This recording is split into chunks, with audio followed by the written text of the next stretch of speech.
Welcome to Innovators Journey, the show where we go behind the bold ideas and breakthrough moments with leaders, coaches, and change makers reshaping how we think about health, resilience, and service. I'm Nick Frank. Today, I'm joined by Susan Simmons, president of Under the Shield and a nationally recognized expert in stress coaching and traumatic stress.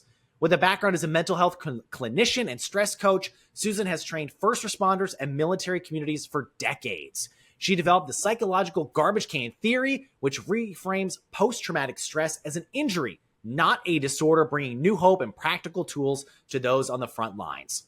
Through Under the Shield, she and her team provides relatable, real-world coaching that tackles stress, relationships, sleep, and suicide prevention head-on. Susan, thanks for taking the time and chatting with me today. Good morning. Thank you so much for having me on. It's an honor to be here. Yeah, well, I'm excited to dive into Under the Shield. And Yes. Your team offers coaching that's tailored to first responders. How does your team's real-life, real-world experience enhance that effectiveness of the programs? Well, we believe because what first responders and also military do, that it's a lifestyle. So you have to look at the entire person. You can't just look at the professional side of this. So all of our stress coaches have been on the couch. And in order to be a stress coach, you have to have done it, been married to it, raised by it, or given birth to it. And in that way, they can relate, as well as the fact that we believe when you find purpose in your pain, there's healing. Otherwise, it's just pain. So the stress coaches are actually healing as they're helping others.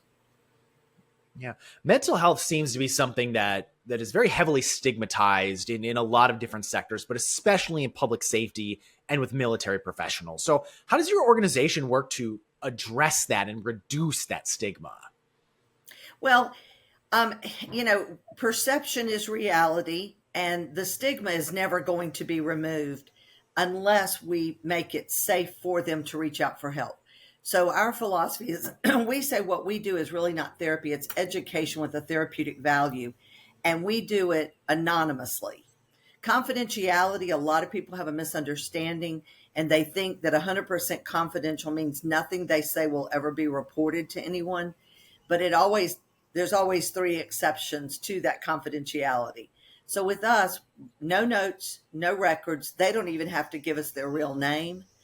And that way it's completely safe, which is why we get the majority of first responders who are contemplating suicide, maybe just have the suicidal thoughts, which actually has nothing to do with mental illness, but it has to do with the garbage can. So they feel perfectly safe coming in here. Plus, I've been doing this 33 years, haven't lost one, and also have not had anyone reported. I love that. And you touched on the garbage can, and you have a theory, the psychological garbage can theory. Talk about how that reframes post-traumatic stress as an injury rather than a disorder, and elaborate on that perspective. Sure. And this theory was published 33 years ago when I started this company. And because what first responders and military do is a lifestyle, that means they have one psychological garbage can. And so when you compare their psychological garbage can to the garbage at home, the first thing you notice about the garbage at home, if you don't empty, is it smells bad.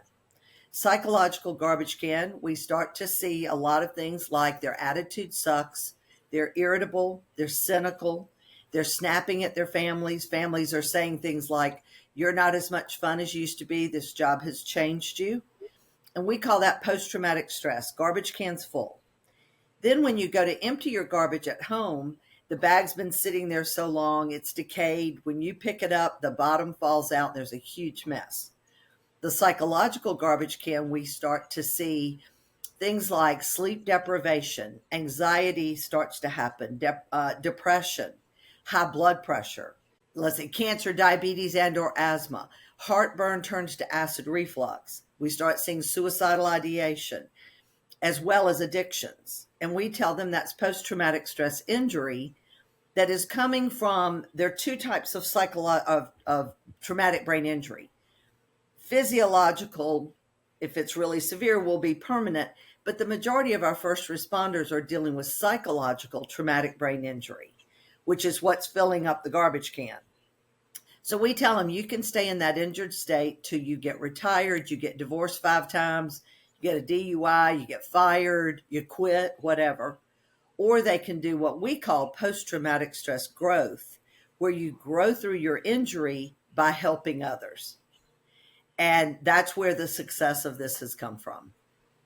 That garbage can analogy just so perfectly, like when you explain it and kind of lay it out, just so perfectly encapsulates, I think, a lot of mental health that people feel Sure. a lot. And Well, and I think it's what drives a lot of them to go into these helping fields, because their garbage can could have started filling up as a child. Parents had a bad divorce, sucked them in the middle of it, whatever. It doesn't have to be the real excessive trauma, but things where they just wanted to get out and make a difference for other people. And can you share how a couple maybe small examples in maybe a daily routine can lead to some mental health improvements and help clean out, you could say, that garbage can? Yeah, and we talk about it from mental wellness. Mental health and mental wellness are actually two different things. Mental health is what I got trained to do as a master's in counseling, to diagnose and then basically sit and talk to people and then get them to a doctor for medication. Mental wellness is about preventing the need for mental health.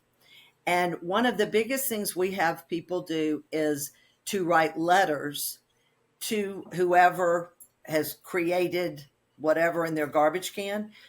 And it's a letter that no one will ever read. And it's not a one-time sitting. My best friend, Christopher, was a Chandler officer who was murdered in the line of duty the end of April of 21. And I write to Chris regularly. He was not even supposed to be working that night.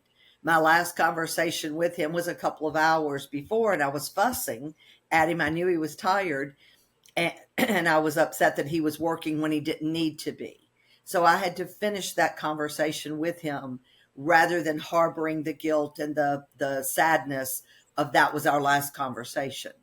So I continue to write to him because it's where I can also write good things about this interview, because this is something I would have called him as soon as it was booked and said, hey, guess what? So I get to write to him about it also. But it is a great way for first responders when they deal with difficult things like a child death. If they will write a letter that day or within a few days, they can get those feelings of not being able to help that child out of the garbage can. Yeah, and the mental health challenges extend beyond the people that are in the public service to their families and their loved ones as well. And so what Sure. advice would you give to them to support their loved ones that are in these positions that are heavily stressed in improving their well-being? Well, the big thing is we work together with the couple on communication. My biggest complaint for the first responder world is we are continuing to do what we've always done, and that is not train the other half of the lifestyle. So I was married to it for 20 years, to DEA, and I could be his biggest stressor or biggest stress reliever. But when families aren't trained and they come home with the attitude, and we don't know why they have the attitude, we assume it's something we've done, and then fights start. So that's our big thing, is to make sure that we're training the other half of the lifestyle so that they know how to respond. They know the things to say and ask before it becomes personal that they've done something wrong. And the same with children. Right. And Susan, love what you're working on. Love the mission that your organization has. If people want to find you, your organization, for help, support, where do they go? They can reach out to us on our website, which is www.undertheshield.org, or they can reach out to me on my cell phone, preferably via text, because I stay in session 7 days a week, pretty much all day and night. But that number is 334-324-3570. And again, they're more than welcome to reach out. But during the daytime, I ask them, please text, and I'll get with them as soon as I possibly can. Awesome. Well, Susan, thanks so much for joining and sharing what Under the Shield is doing to support first responders, military, and families navigate these challenging situations. Well, thank you so much for giving us the opportunity to be on your show. Awesome. Well, hey, to learn more about Susan and her programs, resources, and the psychological garbage can theory, make sure to visit Under the Shield. If this episode resonated with you, please follow the show, share it with someone who could use it as a reminder that healing and resilience are always possible. I'm Nick Frank. Thanks for watching, and we'll catch you for the next Innovators Journey.